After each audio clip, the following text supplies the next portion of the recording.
Bismillahirrahmanirrahim. Assalamualaikum. Saya Eko Purwantoro, guru SMP Negeri 1 Lumajang, Jawa Timur, mengampu mata pelajaran IPA, di mana sekolah saya adalah sekolah penggerak yang sekarang lebih dikenal dengan istilah melaksanakan kurikulum merdeka. Salah satu dari program kurikulum merdeka adalah pembuatan praktek baik atau best practice. Best practice yang akan saya tampilkan karena saya selaku guru IPA, saya mengambil tema yaitu pemanfaatan bahan sederhana atau sampah lingkungan untuk bahan praktikum IPA. Mengapa saya mengambil tema seperti itu? Awal kita masuk dalam kondisi COVID-19, sekolah-sekolah terutama sekolah saya melaksanakan proses pembelajaran yaitu daring. Karena proses dalam pembelajaran daring, sehingga saya sebagai guru IPA berpikir bagaimana saya harus bisa melaksanakan praktikum atau siswa melaksanakan praktikum dalam posisi daring. Terus bagaimana dengan alat-alat dan bahan-bahannya? Itu permasalahan yang muncul. Setelah siswa bisa masuk ke sekolah, muncul permasalahan ternyata banyak sampah-sampah dari hasil siswa yang tidak bisa terurai. Jadi sampah-sampah yang ada di lingkungan sekolah yang tidak bisa terurai. Ini bagaimana cara saya untuk bisa dipakai sebagai bahan praktikum. Permasalahan yang muncul lagi yaitu siswa secara umum sekarang itu memiliki sifat yang individu lebih dominan. Mengapa saya katakan lebih individu dominan? Karena dia lebih terbiasa belajar lewat daring, jadi dari rumah masing-masing.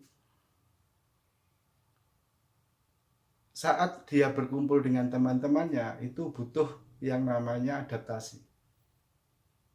Permasalahan muncul kembali, setiap siswa sekarang sudah memiliki HP. Sekolah kami, sekolah ber-IT, SMP Negeri 1 Lumajang adalah sekolah ber-IT yang dapat dropping alat yang berupa tab itu banyak. Sehingga pada saat pembelajaran daring, siswa yang tidak memiliki HP atau fasilitas untuk daring, maka sekolah meminjami mereka. Sehingga dalam proses pembelajaran daring, kami tidak ada masalah. Artinya siswa semua mengikuti. Bagaimana saat pembelajaran daring, praktikum siswa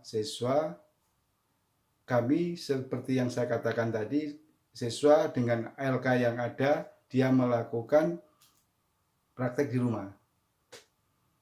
Setelah melakukan praktikum di rumah, maka dia mengirimkan berupa video ke aplikasi yang sudah kami siapkan. Jadi sekolah sudah menyiapkan aplikasi untuk saya, untuk tiap kelasnya, sehingga dia tidak mengalami kesulitan untuk mengirim hasil dari praktikum. Saat siswa sudah offline, maka sudah kesepakatan dari awal tadi, kita bisa memanfaatkan sampah-sampah yang tidak atau sulit terurai untuk kita jadikan bahan praktikum. Dengan kesepakatan, maka siswa membuat sebuah alat dari bahan botol bekas air mineral. Dia modif mobil-mobilan, dia bawa itu secara berkelompok. Jadi sebelumnya sudah saya buat kelompok untuk kerja, sehingga kita cek satu kelompok 3-4 siswa, hasilnya kita cek mana modif, mana mobil yang bisa bergerak untuk praktek, mana mobil yang memiliki modif baik. Kita cek dengan kesepakatan awal, karena ini masuk di dalam penilaian. Sehingga dari situ mereka praktek tentang capaian pembelajaran gerak, sehingga dia bisa kerjasama dengan teman-temannya melalui video, di video bareng-bareng. Ada yang pegang HP untuk timernya, ada yang melakukan kerja. Dari situ timbul kerjasama. Pada saat daring, siswa melakukan praktikum dengan memanfaatkan alat-alat yang ada di rumah masing-masing. LK yang kami buat yaitu masalah tekanan zat cair, yaitu permasalahan dari massa jenis, benda bisa terapung, tenggelam, dan melayang. Apa yang terjadi dan bagaimana kesimpulannya? Saat proses menyiapkan alat sampai pada proses menemukan kesimpulan, semuanya di video. Dan video itu mereka kumpulkan melalui aplikasi yang sudah disiapkan oleh sekolah, namanya aplikasi TIM, di mana kalau saya sebagai guru IPA sudah memiliki aplikasi itu untuk IPA dan kelas-kelas saya, sehingga siswa tidak mengalami kesulitan saat mengirimkan hasil video tersebut. Sehingga saya melihat video tersebut, saya baru melakukan proses penilaian. Berupa penilaian formatif, di mana kita antara saya dengan siswa terjadi kesepakatan mana dan apa saja yang nanti masuk dalam penilaian. Yang pertama, pembuatan alat sederhana atau pemanfaatan atau pembuatan alat sederhana. Yang kedua, kerjasama dalam praktikum. Yang ketiga, video yang dikumpulkan, yaitu video mulai dari proses praktikum sampai pada pelaporan. Yang keempat, partisipasi. Jadi setiap siswa partisipasi dalam diskusi, itu ada penilaian. Jadi itu poin-poin atau rubrik yang ada dalam penilaian.